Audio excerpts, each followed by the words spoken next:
Bonjour et bienvenue dans un nouvel épisode de mon podcast créatif. Moi c'est Audrey, je suis designer tricot et ceci est un podcast principalement dédié à mes créations en art du fil divers et variés. Bienvenue, merci beaucoup de me retrouver pour ce nouvel épisode qui n'était pas prévu. Qui n'était pas prévu, j'avais pas prévu de faire un épisode entre les deux gros épisodes du mois, mais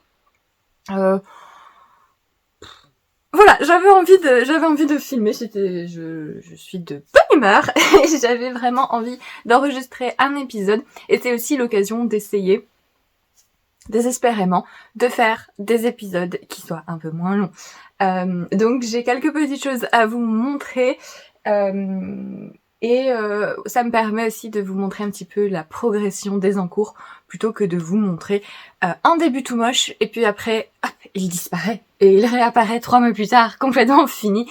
Ce qui, je sais pas, j'aime bien essayer de vous montrer un petit peu la progression, mais mon rythme de tricot est tel que généralement quand j'enregistre un podcast, c'est soit au tout début d'un projet et la prochaine fois que j'enregistre, le projet est déjà fini. En ce moment, je tricote peu, je tricote plus lentement pour un peu me remettre d'un tout début de tendinite. Mais ça va, voilà, ça a l'air d'aller. Disons que du coup, hier, j'ai essayé de faire un tout petit peu de muscu avec les moyens du bord. Du coup, maintenant, j'ai des courbatures. Si j'ai des courbatures, je ne sens pas la tendinite, donc voilà. On va dire que ça passe. Mais voilà, donc déjà ça commence à être un peu le bazar. Hein. On sait pas trop où on est. Oui, c'est bien un podcast tricot, ne vous inquiétez pas. Ne vous inquiétez pas. J'ai une petite sortie de patron. J'ai du coup un encours à vous montrer qui a bien avancé. Et je voulais vous montrer aussi ma broderie en punch needle terminée. Et je voulais vous montrer un petit peu la laine que je vais utiliser pour mon prochain encours parce que je l'aime bien et que j'avais envie de vous la présenter. Je voulais aussi en profiter puisque j'ai oublié la dernière fois, j'ai complètement oublié, de vous remercier pour vos messages et les discussions sous mon avant-dernier épisode de podcast. Du coup, il y a quelques semaines, on avait discuté un petit peu de des styles qu'on associait à certains designers tricot comme moi et je vous avais demandé un petit peu est-ce que vous aviez comme ça un style ou quelque chose auquel vous m'associez, parce que moi j'avais un peu de mal à me définir et j'avais l'impression qu'il y avait un décalage entre ce que les gens disaient de mon travail et des patrons qu'ils trouvaient me caractérisaient. Et du coup, j'avais un petit peu de... je sais pas, j'avais des interrogations. Et du coup, c'était hyper intéressant de voir que personne n'a le même avis, en fait. Voilà. Non, du coup, oui, c'est... il y a eu tout et son contraire. Pour certains, j'étais plus une inspiration châle. Pour d'autres, c'était plus texture. Il y a des gens qui m'associaient à un style un peu scandinave. Que j'ai un peu du mal à définir, mais oui. Euh, et je sais pas, il y a eu plein de discussions intéressantes, tout et son contraire. Et du coup, mais il y a un truc commun, c'était que c'était assez éclectique, ce qui au final, bon, eh bien, il va falloir accepter que c'est une définition. Éclectique, ça suffit. C'est pas la peine d'essayer de minimiser les choses, surtout que là, vraiment, là, c'est assez exceptionnel, hein, parce que je peux pas... J'ai des encours secrets pour des choses hyper sympas que vous découvrirez au fil des mois qui suivent. Et c'est vraiment n'importe quoi. Hein. C'est-à-dire que là, bon, j'ai l'encours que vous connaissez, qui est un débardeur tout simple, en jersey, un peu minimaliste. Bon, même s'il il est bicolore, réversible, bon, il est quand même assez simple. J'ai un truc hyper vintage dans une laine marbrée, un peu voilà, on dirait vraiment que ça sort d'un magazine tricot des années 80. Je dis ça avec tout l'amour possible, puisque bon, c'est moi qui le design, donc a priori c'est que je trouve que c'est pas si moche, mais c'est vraiment complètement à l'opposé. Et je suis aussi en train de, attention, annonce, je suis en train de préparer le calme mystère de cet été, puisque oui, je vais refaire un calme mystère. Donc si vous ne savez pas, les calmistères, ce sont des patrons de tricot qui sortent sans que vous n'ayez vu le modèle. En fait, donc vous avez quelques indications sur ce que c'est, évidemment, le style, tout ça, mais vous n'avez pas vu le modèle. Dans mon cas, l'année dernière, j'ai fait un col en jacquard et en fait, une fois par semaine, vous avez petit à petit une révélation du modèle. On vous dévoile petit à petit les instructions et les motifs. Et voilà, on tricote ça tous ensemble. Enfin, pas moi, puisque moi j'ai déjà fait. Mais, mais voilà, c'est le principe des cales mystères sur des patrons de tricot. Et donc j'en avais fait un l'année dernière et l'exercice m'avait beaucoup plu. C'est un modèle que j'aime énormément. Et donc j'avais décidé assez rapidement de le refaire cette année. Donc ce sera aussi un col en jacquard, puisque c'est, je trouve, quelque chose qui se prête bien au système du calme mystère, parce que comme ça la surprise est dans les dessins en jacquard, tout simplement. Et ça me permet de vous donner le plus d'indications de style possible pour vous permettre de choisir. On en reparlera. Il y a un truc qui...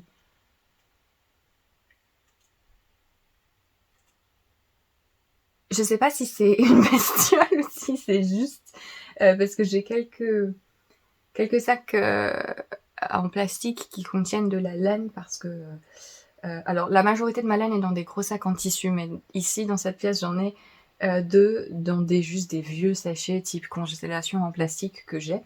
Et du coup, en fait, quand je les bouge, ils font du bruit. Et vous savez, ça continue à faire du bruit après. Du coup, c'est un peu...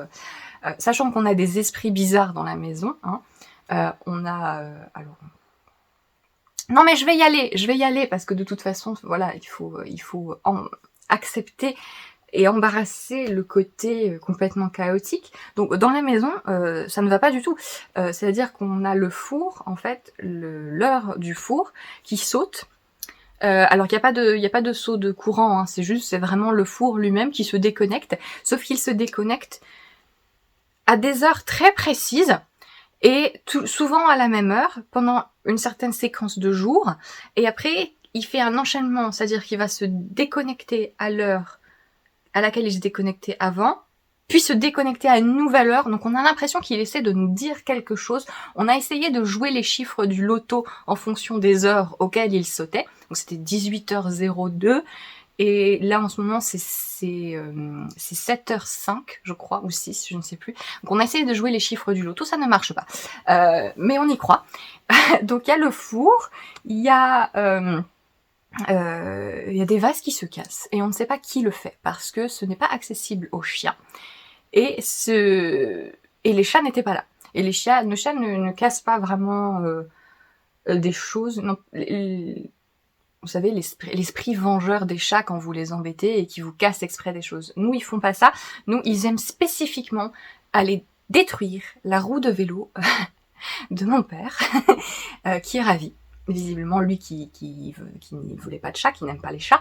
C'est quand même lui qui les a ramenés, hein, parce que nos chats sont sauvés de l'extérieur, comme le chien d'ailleurs.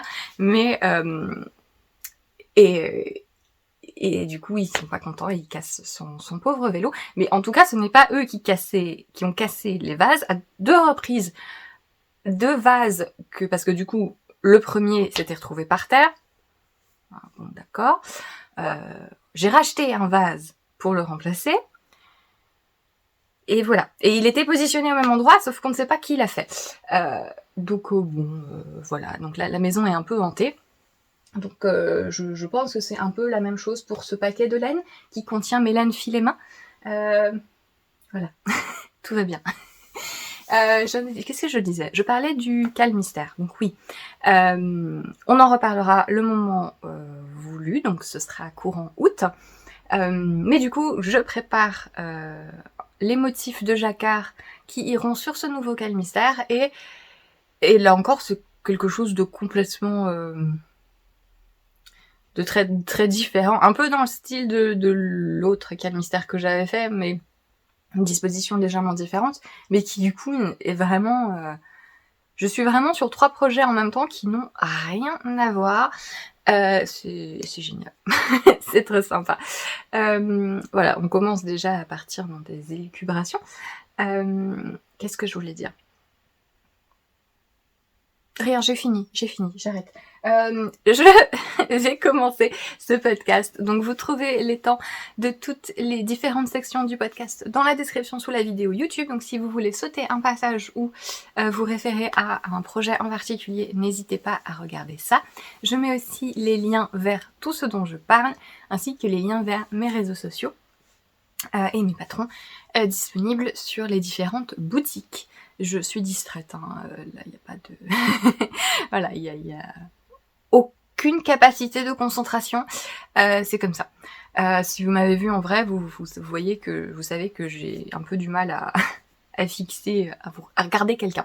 De toute façon, donc là c'est encore moins cohérent, puisqu'en fait ce que je dois regarder c'est juste un petit bout, que je vois pas très bien d'ailleurs, parce qu'en plus il est sombre, mais bon voilà. C'est n'importe quoi. En fait, le problème, c'est ça, c'est que quand j'enregistre des podcasts alors que je suis bougon, que je suis... c'est pas que je suis bougon, je suis jamais vraiment bougon. Comment dire ? Je change d'humeur très très vite. J'aurais jamais fâché très longtemps, et inversement. Mais voilà, quand ça m'arrive de tourner un épisode alors que je suis un peu... l'épisode est moins drôle, mais d'un côté, il est aussi peut-être plus cohérent. Alors que quand je tourne, là, quand je suis un petit peu trop de bonne humeur, un petit peu trop d'énergie, un petit peu trop d'enthousiasme et tout ça, eh bien c'est n'importe quoi. Donc on va peut-être classer les épisodes en 2 catégories comme ça. Ça, en fonction de votre humeur à vous, vous pouvez vous repérer. Mais, je vais y arriver, hein,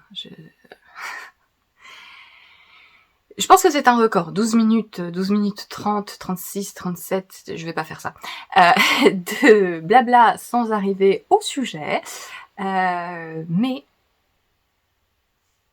le voici, le sujet. Je vais vous présenter un nouveau modèle que je viens tout juste de publier, et je ne sais plus si je vous l'avais montré ou pas. Il s'agit d'un petit modèle de chaussettes. Donc ce sont les chaussettes sous bois. Donc j'avais envie de créer un modèle de chaussettes avec des petites textures fines et simples, qui mettraient en valeur des laines à speckles. Et donc j'avais ce fil que j'ai acheté à la fin de l'année dernière. En fait c'était mes chaussettes du Nouvel An. Voilà, c'est les chaussettes que j'ai voulu monter le 1er janvier. Et donc il s'agit d'une laine teinte main. Vous avez vu, j'ai mis du vernis. Je pense que c'est la première fois que vous voyez avec du vernis. Ça me prend des fois comme ça. Quand j'étais en prépa, je mettais beaucoup de vernis parce que ça me détendait. Je sais pas, c'est les vapeurs d'alcool des vernis qui me maintenaient éveillée pendant les années de prépa. Mais bref. J'avais cet écheveau, donc c'est une teinturière anglophone qui s'appelle Creative Anarchy, donc anarchie créative, c'est sympa. Et donc ça c'est sa base, alors je sais pas quel est le nom de la... j'ai oublié quel est le nom de la base et quel est le nom du coloris. Je crois que c'est sa base Night Sky, je ne sais plus. Bref, c'est soit sa base Night Sky, soit sa base Furiosa. Et donc c'est une base avec un petit peu de stellina argenté. Donc la stellina c'est une fibre brillante qui est parfois mélangée à d'autres fibres pour faire des fils légèrement brillants. Alors c'est plus ou moins prononcé. Généralement la stellina argentée, j'essaie d'attraper les reflets mais j'arrive pas trop. Généralement, la stellina argentée est un petit peu moins bling bling que la stellina dorée. Il y en a aussi une bronze, mais qui est plus rare. Et donc là, c'est mélangé avec du Merino Nylon, donc c'est une base à chaussettes assez classique. Et donc c'est dans ce coloris un peu brun beige avec des speckles rosés et violines. Ah, j'ai réussi à avoir des reflets.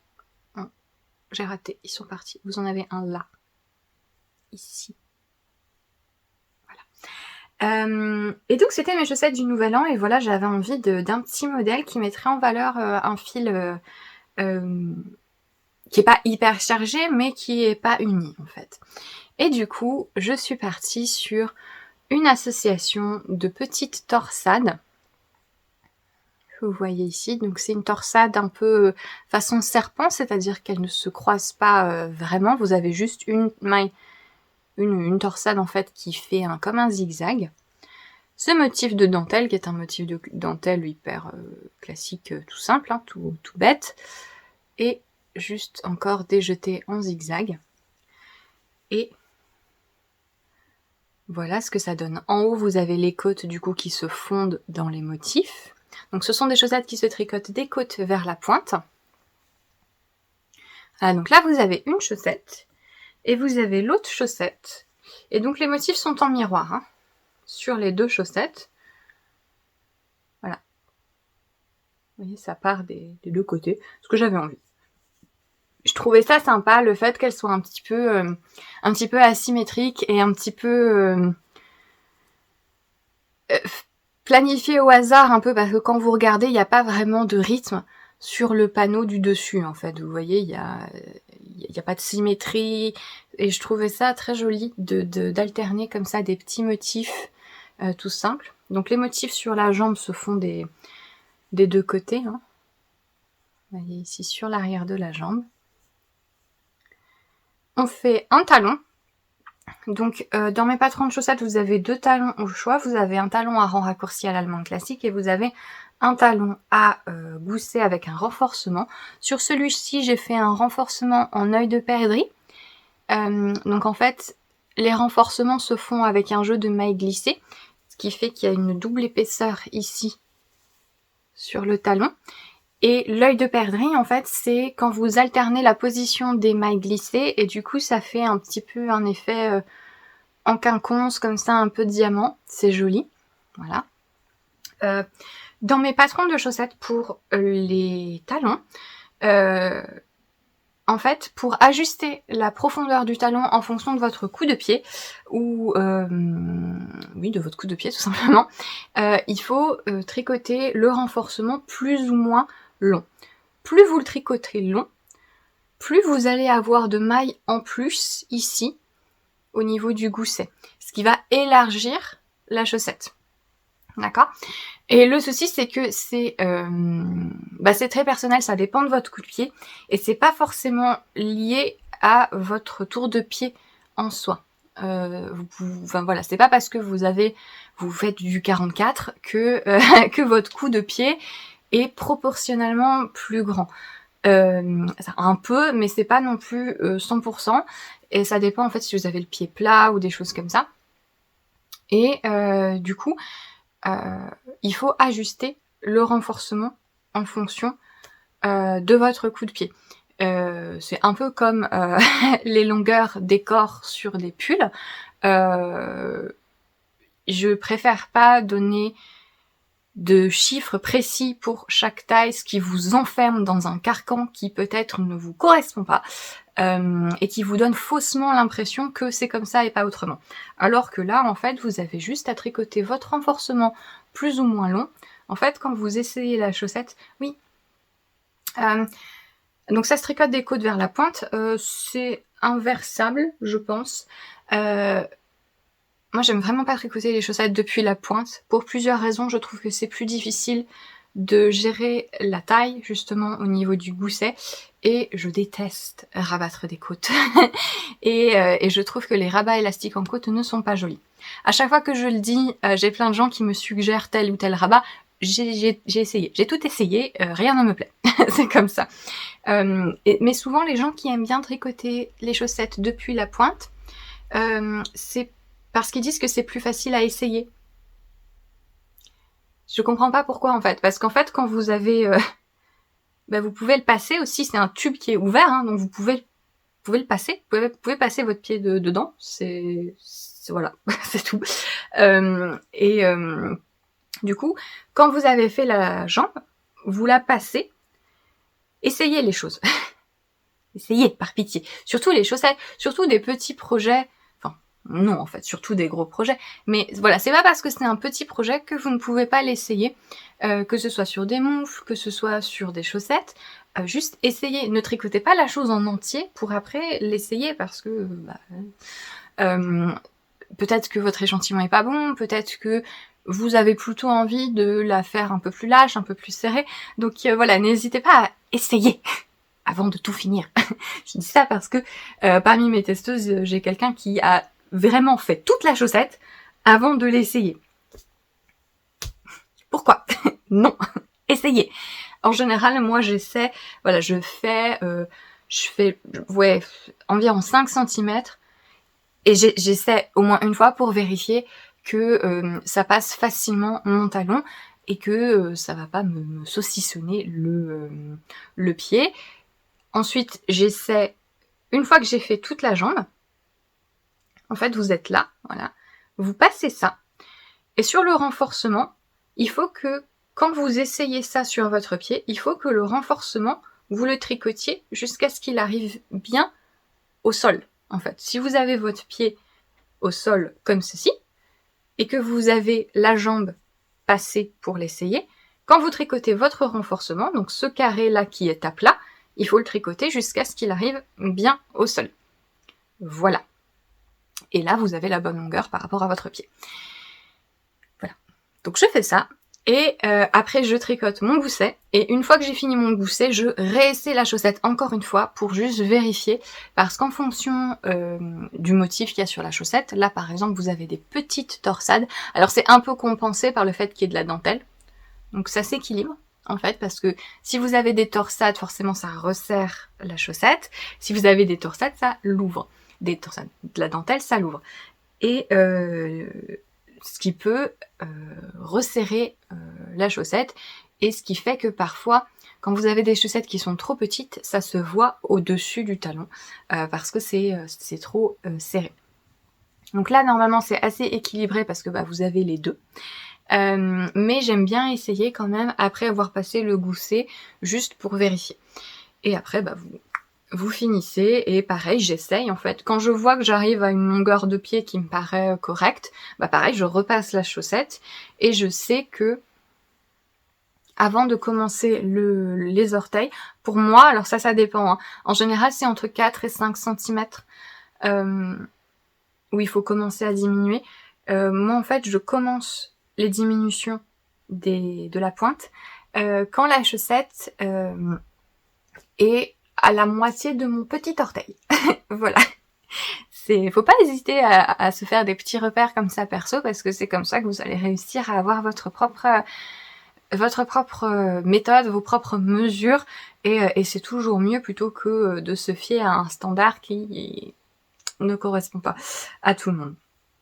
Alors si vous êtes dans le standard, vous avez beaucoup de chance, parce que moi ça ne marche jamais. Que ce soit pour les pulls sont toujours beaucoup trop longs. Les pulls sont toujours trop longs. Les manches, c'est vraiment une catastrophe. Vraiment, si je suis les designers qui donnent des mesures, chacun fait comme il veut, hein. Les designers qui donnent des mesures vraiment précises pour chaque taille. Alors j'ai remarqué que Nadia Crétin-Lechaine pour le corps, ça va, par exemple. C'est la seule chez qui j'ai remarqué que la longueur de corps me correspond. C'est vraiment un coup de bol en fait, hein.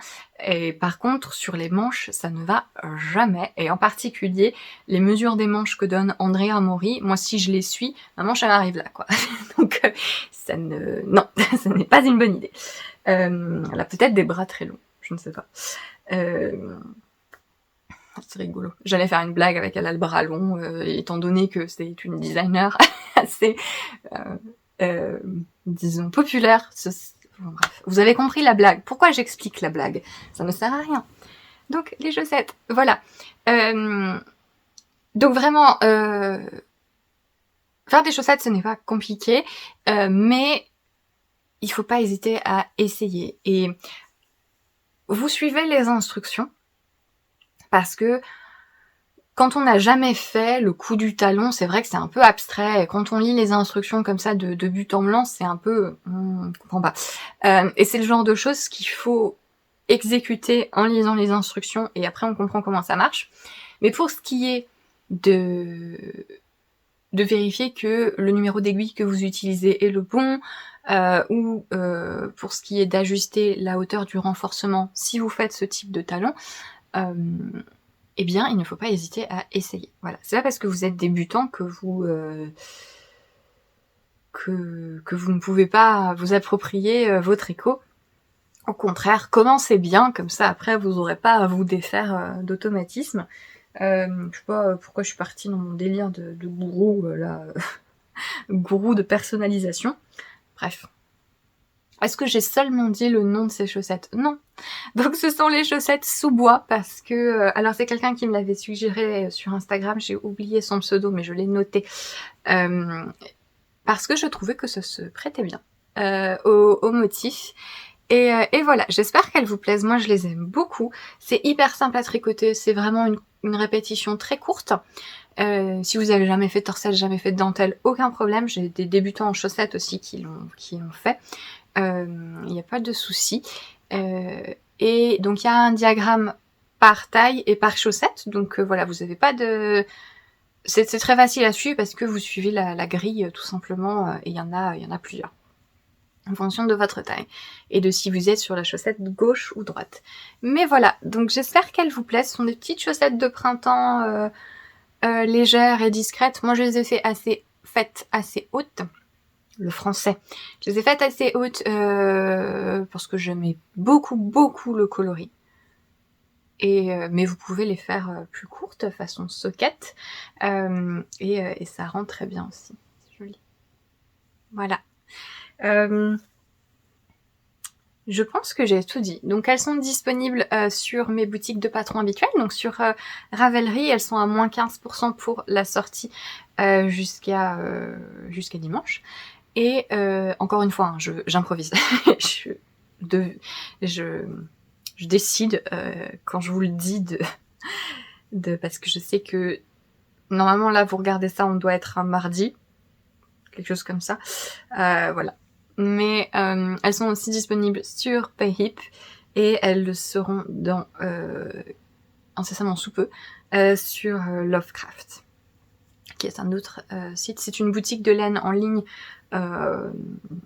du Royaume-Uni et vous pouvez aussi y retrouver des patrons. Mais en fait, par exemple, les versions anglaises et versions françaises sont combinées dans un seul PDF. Voilà, donc c'est un peu un système particulier, mais voilà. C'est une autre possibilité. Voilà, donc pour les chaussettes sous bois, petit modèle de chaussettes délicat printanier. Et il y aura un autre modèle de chaussettes courant de l'été qu'il va falloir que j'écrive un jour ou l'autre. Mais voilà. Voilà, si vous avez un petit écheveau à speckles, tout ça, ça fonctionnera très bien pour ce motif. Voilà pour les chaussettes sous bois. Je vais passer à mon encours, donc que vous connaissez déjà. Il s'agit d'un débardeur estival que je tricote dans la laine Landlust Summerside, donc qui est un mélange de coton et de soie. Et j'aime énormément le rendu de ce fil. C'est léger, ça a un drapé absolument magnifique. Et regardez-moi ça. Ça va être hyper frais. Ça combine vraiment les deux, tous les avantages des deux fibres. Les mélanges de fibres, vraiment, c'est quelque chose que moi j'aime énormément. Autant j'aime beaucoup avoir de la laine pure de certains moutons spécifiques, autant il y a vraiment un gain incomparable quand on mélange différentes fibres. Que ce soit mélanger de la laine de mouton avec de l'alpaga, qui est, je pense, un de mes mélanges préférés parce que vous avez l'avantage de la laine, son élasticité, sa durabilité, sa régulation de la chaleur, c'est tout ce que la laine fait de merveilleux. Et vous avez le drapé de l'alpaga, le petit côté duveteux que ça apporte. Mais vous n'avez pas l'inconvénient du pur alpaga qui est un peu trop lourd et drape un peu trop. Et avec les fibres végétales, c'est pareil. J'aime beaucoup le 100% pur lin. Je pense que c'est la seule fibre végétale que j'aime vraiment en pur. Mais quand on part sur des mélanges coton, je trouve que ça améliore tellement le coton. Le coton pur, pour moi, c'est compliqué. Mais là, coton et soie, c'est magnifique. C'est hyper léger. On dirait vraiment pas qu'il y a 50% de coton, quoi. Ça ne pèse rien. Là, il y a peut-être 70 grammes, je pense. Et donc, j'ai fait un côté. C'est pas bloqué, hein. Donc, ce sera un débardeur, comme vous voyez. Hop. Vous avez ici une bordure en point mousse. Et vous avez ici, j'ai formé l'emmanchure et j'ai mis une petite... c'est le même... c'est ça en fait. C'est où? C'est la même chose que ça. En gros. C'est tout simplement alterner des jetés et des diminutions d'un côté plus de l'autre. Je voulais juste ça pour ajouter un... On voit rien Audrey, si je me le mets dessus. Je voulais juste ajouter un petit détail discret et je trouvais que ça marchait bien. Donc ça c'est un côté. Et donc c'est le côté avec le col arrondi. Voilà, alors quand ça va bloquer, ça va tomber un petit peu plus. Hein. Et voilà ce que ça va donner si je me surélève. On va faire des acrobaties. Hop. Voilà. Voilà un petit peu ce que ça donnera. Et donc, sur les côtés, il y aura une couture. Mais je laisserai quand même pas mal libre pour avoir un bas fondu assez long. Ce sera facile à adapter, hein. Soit vous cousez tout du long, soit vous faites encore plus long, encore que moi, parce que le mien va être assez court, quoique pas tellement, il va s'arrêter au-dessus de ma hanche. J'ai pas un torse court, en fait, c'est juste que j'ai la taille qui est très haute. Et du coup, c'est pour ça que généralement, les longueurs de corps de pull, ça ne me va pas du tout. Parce que c'est toujours bien presque 10 cm trop long, en fait, si je suis les indications. Et comme j'ai des hanches assez fortes, je suis en A, j'entends souvent des gens dire que quand ils veulent faire les pulls et les tricots en général hauts plus longs, justement parce qu'ils ont les hanches, qu'ils sont en A. Alors moi, je suis pas du tout ça, en fait, justement parce que si je veux couvrir mes hanches, bah ça fait ça me droitise, ça me vraiment en fait ça couvre tout et du coup non, soit il faut que je fasse vraiment des augmentations pour pouvoir englober mes hanches correctement, mais du coup ça enlève toute possibilité de forme alors que j'ai une taille marquée et du coup moi je trouve personnellement que avec ma morphologie en A, au contraire, à avoir des choses un peu plus courtes qui s'arrêtent au début de ma hanche, en fait, bah je trouve que c'est beaucoup mieux parce que ça marque une différence et j'ai pas juste l'air d'un pilier ou quelque chose. Pilier comme j'ai les mains hyper sèches. Je sais pas si ça se voit. J'ai trop lavé les mains. Ne vous lavez pas les mains. Et du coup, ouais, moi j'ai tendance à faire mes pulls plus courts que en termes de centimètres que la moyenne, mais y compris la moyenne que ce que je mets dans mes patrons. Mais en fait, il me tombe quand même juste sur les hanches et pas plus court parce que c'est juste que j'ai la taille hyper haute et bref, voilà. des problèmes, problèmes de torse, tout ça.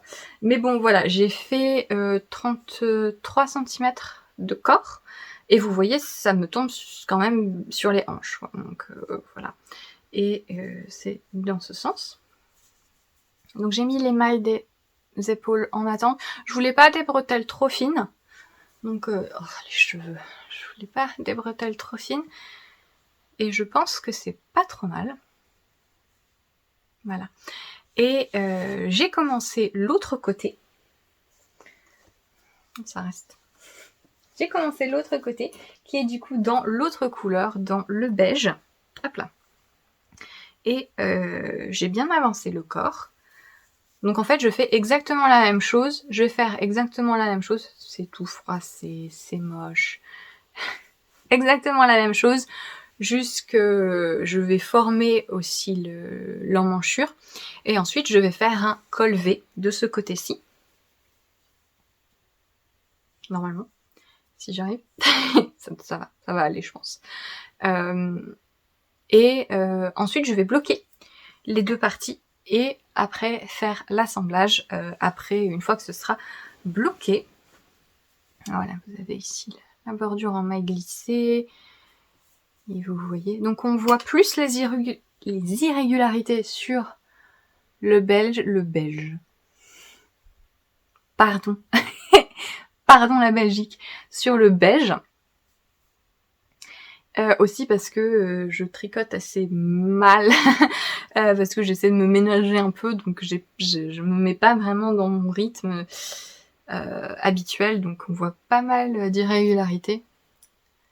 Ah, les gens qui stressent parce que votre tricot il est pas beau là. Ben, vous voyez, c'est pas grave. Ça va s'arranger en bloquant.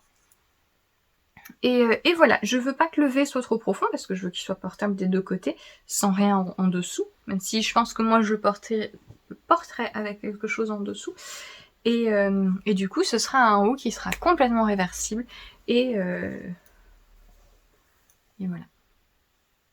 Ça fait un peu marin, du coup, l'association. Peut-être j'aurais dû prendre des couleurs un peu moins différentes, mais je sais pas, je trouve ça joli.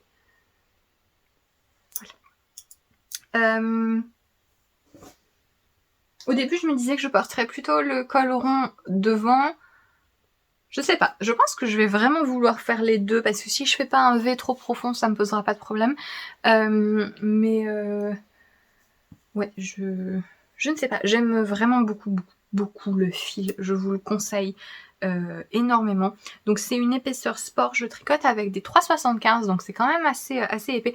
Après c'est pas déjaugé, mais voilà, ça pourrait être plus dense, hein, largement. Hein. C'est-à-dire qu'on peut le tricoter en 3, je pense. Je pourrais le tricoter en 3 et ce serait pas non plus... De toute façon, je pense que ce fil ne sera jamais cartonneux. Et je suis assez curieuse de voir si c'est un bon... C'est tombé. Si c'est un bon équivalent, par exemple, de la Bohème de Fonty, qui est un mélange de coton et de lin, épaisseur sport DK aussi, qui, je pense, sera une bonne idée pour ce modèle. Si jamais vous préférez ça au mélange coton-soie. Mais j'avais regardé la dernière fois, du coup, quand j'ai fait le podcast, et c'est toujours en stock sur le site de Filati. Alors, le bleu n'est plus en stock. Enfin, en fait, on peut commander, mais je crois qu'il y a un délai. Donc, ça m'a l'air d'être un fil qui existe encore. Et tant mieux, parce que je le trouve très sympa. Je me répète tellement. Voilà, pour mon cours. Déjà, je vais mieux les plier, parce que si vous avez vu comment je fais, je mets les trucs en boule comme une sauvage, et après je suis là, bah oui. Hop, bon là il y aura un pli, mais bon, au moins ce sera un peu moins moche, quoi. Du coup, j'avance doucement là-dessus. J'essaie de ne pas me faire mal, même si c'est... En général, les fibres végétales, comme c'est pas élastique, quand on les tricote, ça peut faire un petit peu plus mal au bras. C'est d'ailleurs ce qui m'a déclenché ma tendinite, c'est le lin que j'ai tricoté avant un peu trop vite. Mais là, pas tellement. Je sais pas si c'est parce que c'est si léger, Je trouve que c'est moins dur à tricoter que d'autres fibres végétales aussi. Donc vraiment, tout pour lui ce fil. Et en plus il est... Je crois que c'est 6 €, juste en dessous de 6 € la pelote de 50 grammes. Et donc comme c'est de la déca sport, et puis de toute façon vous n'allez pas faire un truc avec des manches. Donc c'est assez économique, donc c'est chouette. C'est chouette. Oh, j'ai encore eu un message de quelqu'un qui me disait que... non, j'ai eu un message de quelqu'un qui me disait qu'ils aimaient bien mes modèles, mais que ils voulaient pas les tricoter en ce moment parce que ils étaient faits en laine teinte main, et du coup ils avaient pas le budget en ce moment. Mais non. Non. Tout simplement non. Bref. C'est pas grave. C'est pas grave. Les gens... Bah non, en plus, parce que mes derniers modèles, pour le coup... J'allais dire, les gens regardent les derniers modèles de quelqu'un, et si c'est en laine si ou mi, ils se disent, cette personne ne design que avec des laines comme ça. Et en fait, bah là non, du coup, parce que mes derniers modèles, c'est des laines... c'était, au moment où je vous parle, en tout cas, c'est le col et le bandeau en pénine de laine des îles, donc c'est pas une laine teinte main.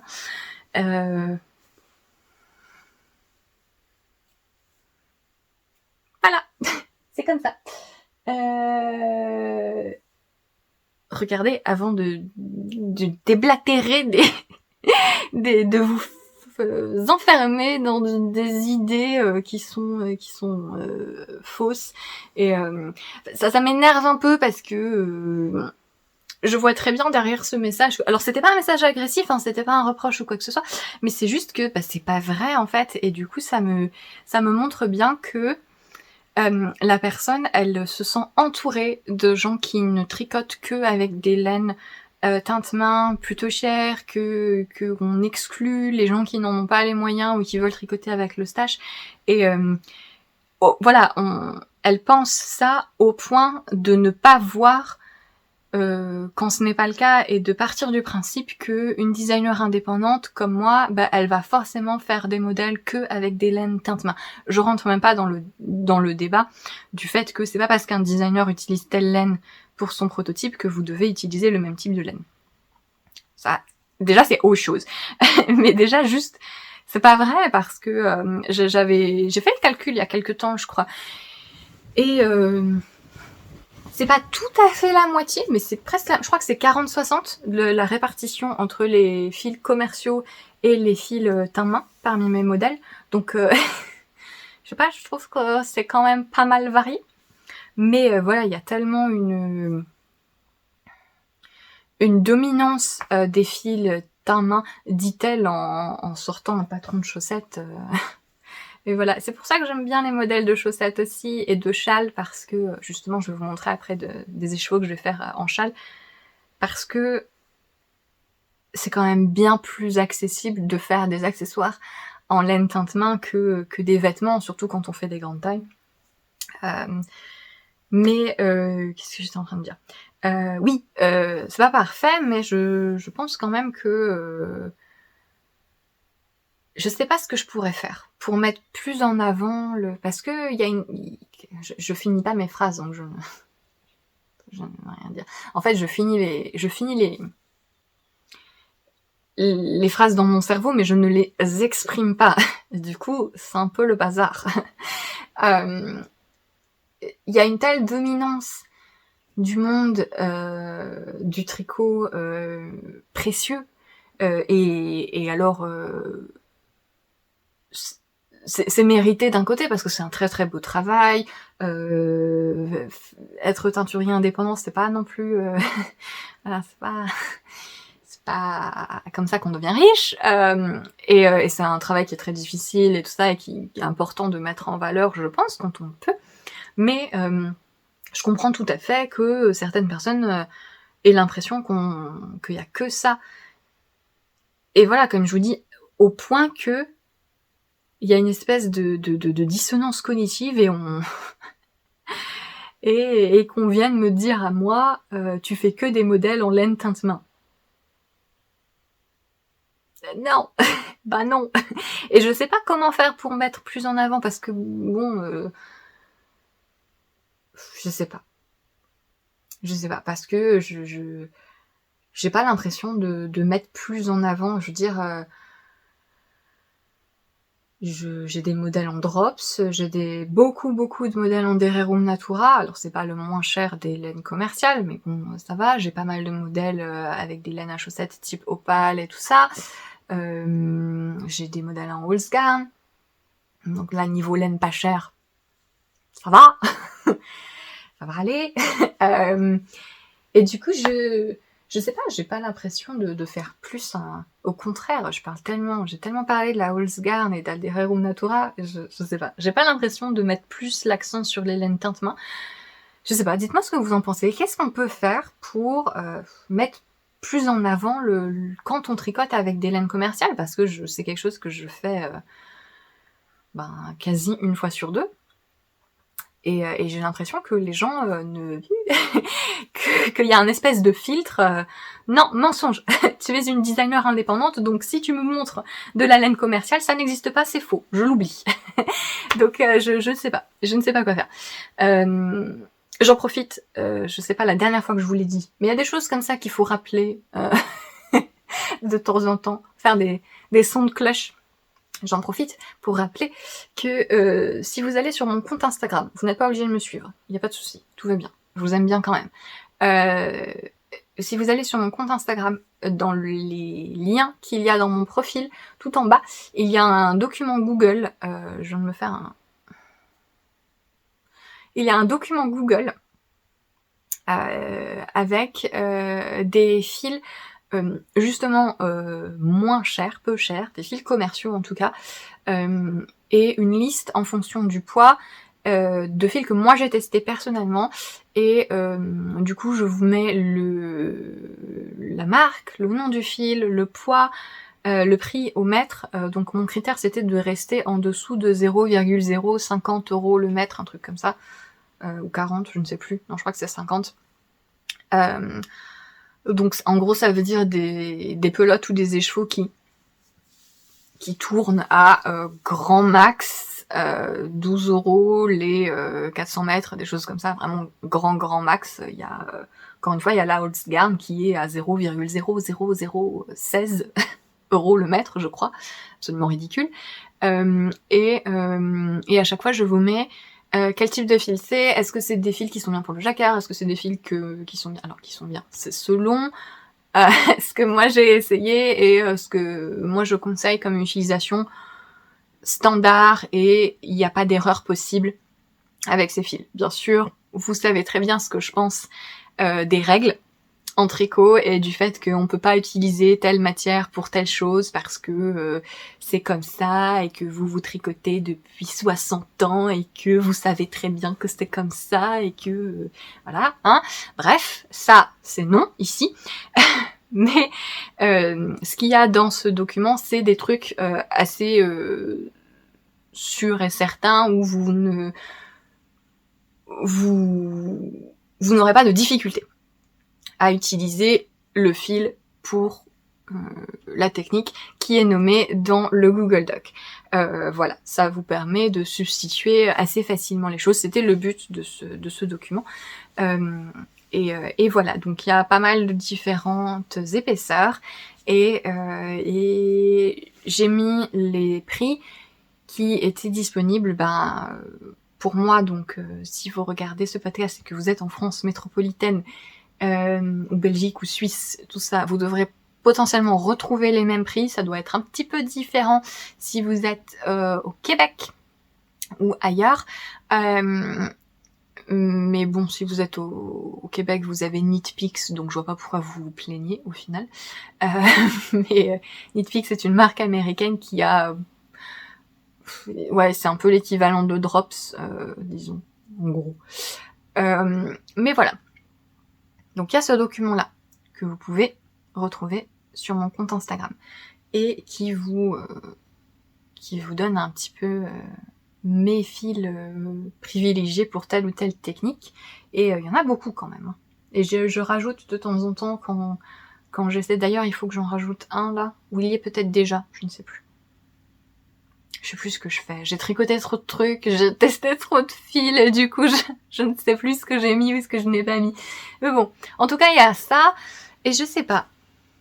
Est-ce que vous avez des idées, des choses même toutes bêtes à faire qui pourraient un petit peu casser ce mythe et cette impression que les gens ont que y a que les laines teinte main partout et que si vous n'avez pas le budget, je n'ai pas le budget 99% du temps.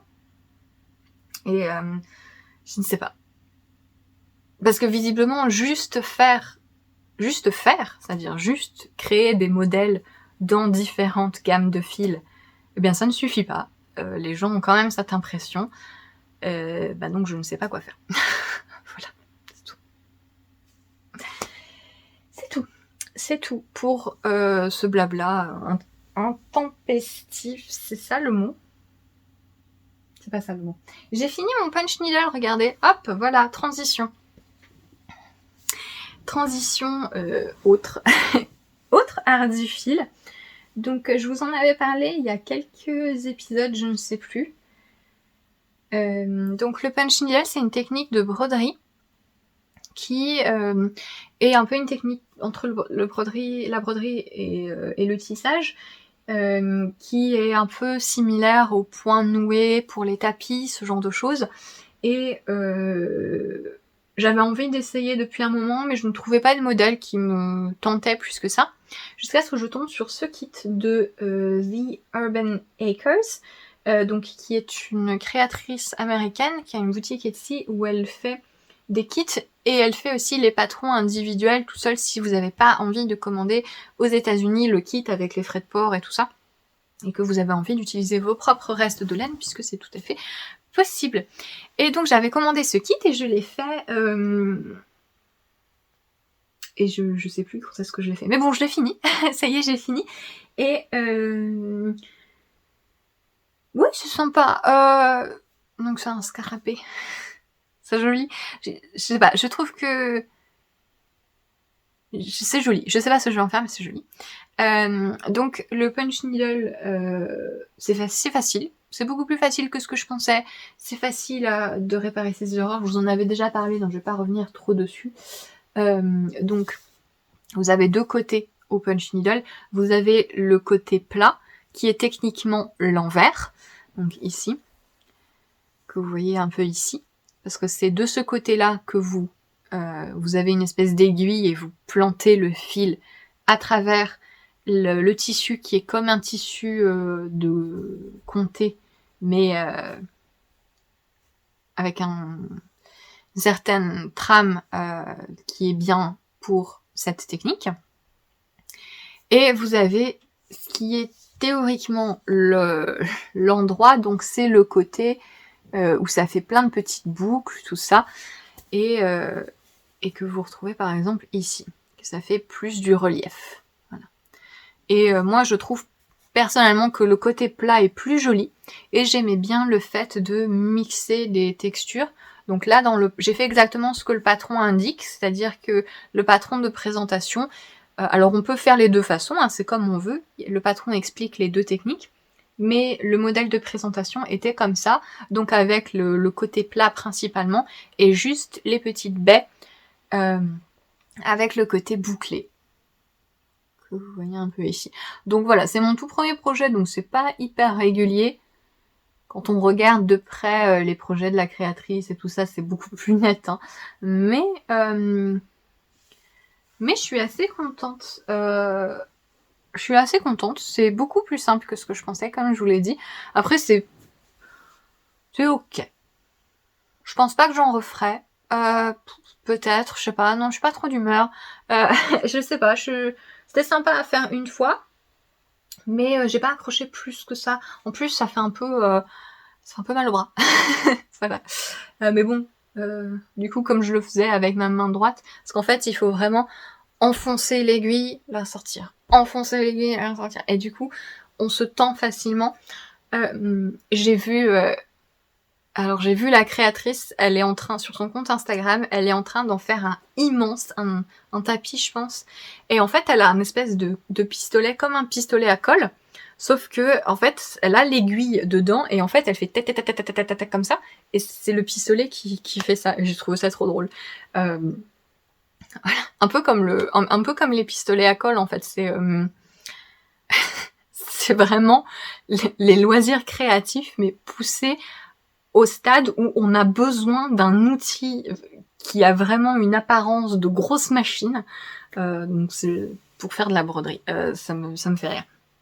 Mais voilà, je suis très contente d'avoir essayé, de l'avoir fait. Mais voilà, comme je vous dis, j'aime pas autant que le point de croix et que la broderie classique, disons. Mais voilà, je voulais vous le montrer fini parce que je trouve qu'il est tout joyeux, plein de belles couleurs. Bon, vous avez vu, mon envers, c'est une catastrophe. Je ne sais pas, je sais pas du tout ce que je vais en faire, donc je vais le laisser comme ça, hein, parce que s'il s'agit juste de l'afficher comme ça, c'est pas très grave si l'envers est moche. Ça m'est égal. Mais je voulais vous le montrer parce que voilà, c'est tout coloré, c'est tout joyeux, et voilà. Et je suis contente de l'avoir fini. Et c'est tout. Et cet épisode est pas du tout plus court que les autres. Je voulais vous montrer, ce sera mon prochain cours, quand j'aurai fini mon débardeur, un jour, quand j'aurai récupéré mon bras. Ça va être mon prochain en cours. Et je vais faire un châle. En laine teinte main, d'accord? Oui, c'est bon. Bah voilà, vous voyez? Excellent exemple. Laine commerciale, finie, laine teinte main. Qu'est-ce que je fais après? Je crois qu'après, je fais le col mystère, qui est en laine commerciale. Voilà. Et après, je vais faire un gilet avec les laines de Nathalie de By Night, donc laine teinte main. Et après, j'ai un pull prévu pour septembre. Oh, j'ai un pull prévu pour septembre. Je suis hyper fan de mon design. Est-ce que je peux vous montrer l'échantillon? Je vais vous montrer l'échantillon. Je reviens. Ah, devinez quoi? En laine commerciale. Bon, c'est la Knitting for Olive, donc elle n'est pas très chère, la Knitting for Olive. Ce sera doublé en mohair, donc ça revient quand même plus cher que de prendre de la mohair, par exemple de Drops, ou qui d'autre a de la... Je crois que la mohair de Fonty et de Lang est moins chère que celle de Knitting for Olive. Je ne suis pas sûre. Mais bon, c'est quand même de la laine commerciale. Et regardez. C'est pas trop bien. Je veux faire ça pour septembre. Donc ce sera un pull, comme ça. J'ai pas encore décidé, parce que je veux pouvoir faire des ajustements, ce genre de choses, et je suis pas sûre dans ce point-là. Voilà, je sais pas, je suis pas sûre du point sur les côtés, là, en fait. Même si je l'aime beaucoup, il est possible que ce point sur les côtés n'existe pas. Et qu'on ait que ça. Ce qui est quand même bien, hein. Je ne sais pas. Ça dépendra de si... parce qu'en même temps, ça fait un peu beaucoup, hein. Qu'est-ce que vous en pensez? Je trouve que ça fait un peu beaucoup. Ça, c'est très joli, mais je pense que ça doit être tout seul.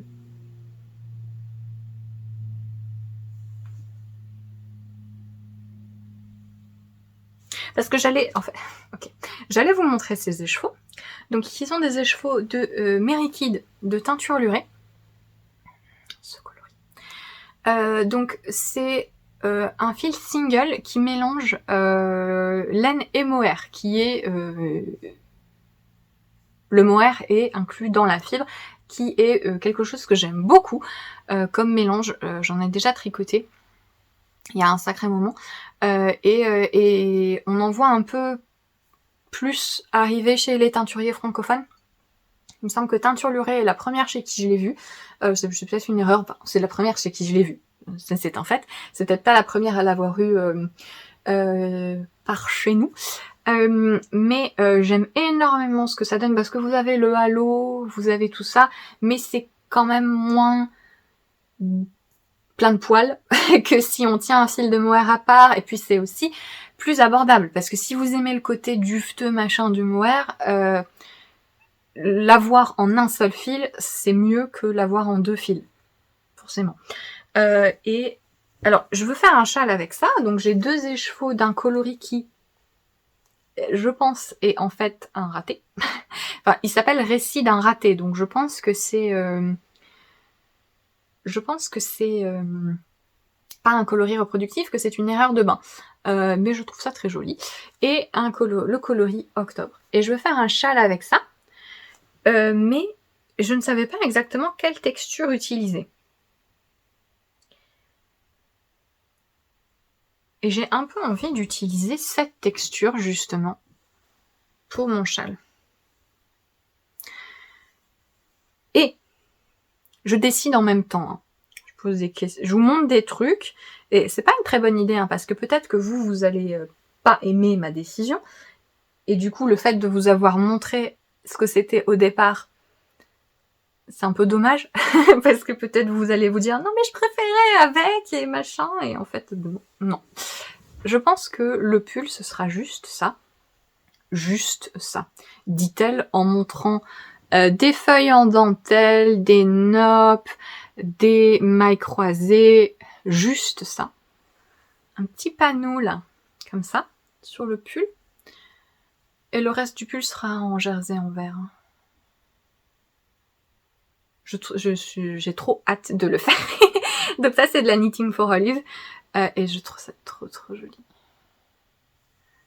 Je trouve que ça fait un peu trop hein, avec ça. Ça fait, en fait, ça me casse le visuel parce que c'est très joli, mais le fait que ce soit des trucs interrompus comme ça, je trouve que ça surcharge par rapport aux motifs centraux qui sont aussi composés d'à-coups. En fait, ça fait trop.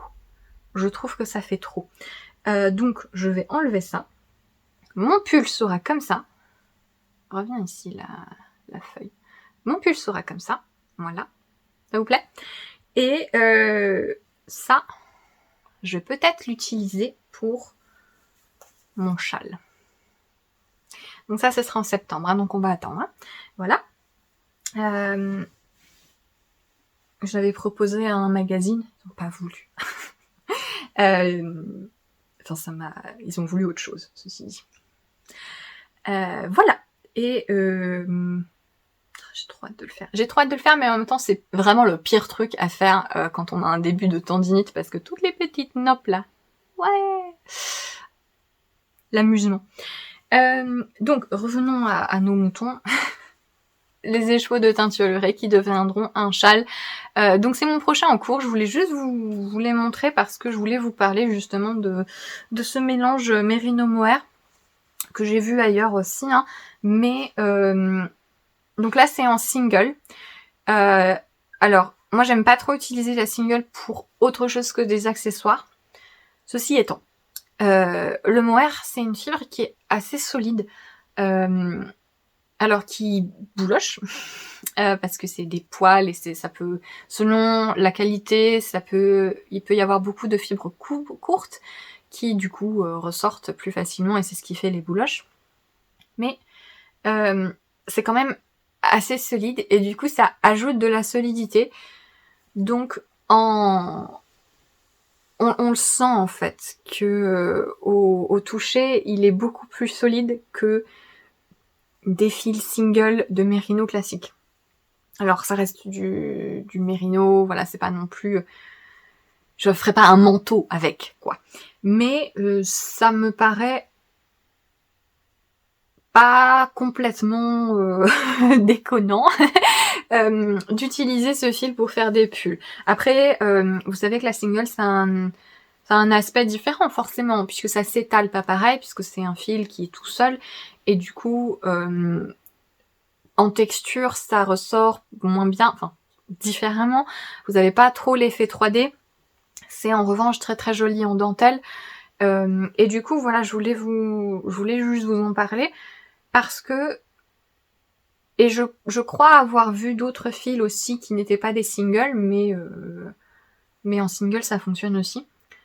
Parce que justement, si vous aimez bien le côté dufteux, tout ça, du mohair, mais que tenir vraiment 2 fils ensemble, ça fait trop cher parce que ça revient à un budget. Même si vous prenez du mohair commercial pour voilà, ça fait quand même 2 fois plus de fils en fait. Ça peut être une bonne idée, quelque chose à tenter. Les fils qui mélangent les deux. Vous avez pas mal de fils commerciaux dufteux de base qui sont intéressants aussi à substituer à tous ces modèles qui tiennent 2 fils ensemble. Mais voilà, si vous pouvez et voulez aller du côté laine teinte main, mais que vous n'avez pas les moyens d'aller au point d'acheter les 2 fils pour le doubler en mohair, il faut essayer ce genre de fil où le mohair est intégré. Voilà. C'est pas tout à fait le même effet, mais bon, voilà. C'est une suggestion.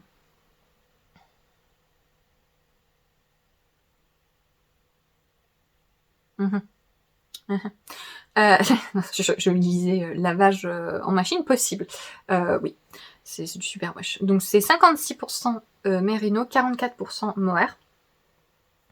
Voilà. Je trouve ce coloris vraiment très joli. Et je sais pas exactement ce que je veux faire. Je veux faire un châle triangulaire. Avec la majorité du châle comme ça, avec un point texturé. Du coup, je vais tenter mon truc là que je vous ai montré. Et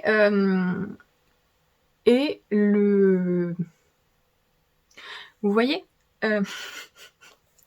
chaque fois que je fais des petits instants questions-réponses, les gens me demandent tout le temps « Où trouves-tu l'inspiration pour tes modèles ?» Eh bien, je les trouve en déblatérant des heures en podcast et en regardant des échantillons et en ayant des idées comme ça. Voilà. C'est beaucoup moins glamour que ce que vous pensiez, hein, mais voilà. Et ensuite, je voudrais insérer ça avec peut-être un peu de mosaïque ou des jeux de mailles glissées et en bordure. Et peut-être faire des pompons. Et des petits pompons. Des tout petits pompons. Voilà. Donc ce sera mon prochain en cours. J'ai hâte de m'y mettre parce que j'ai très très envie de faire des accessoires et des châles et tout ça en ce moment.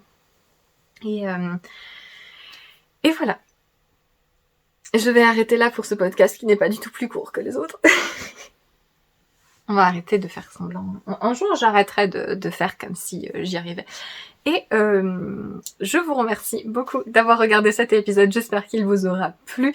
Je vais vous retrouver tout bientôt pour vous parler laine teinte main et d'un modèle qui me plaît beaucoup et qui j'espère vous plaira aussi.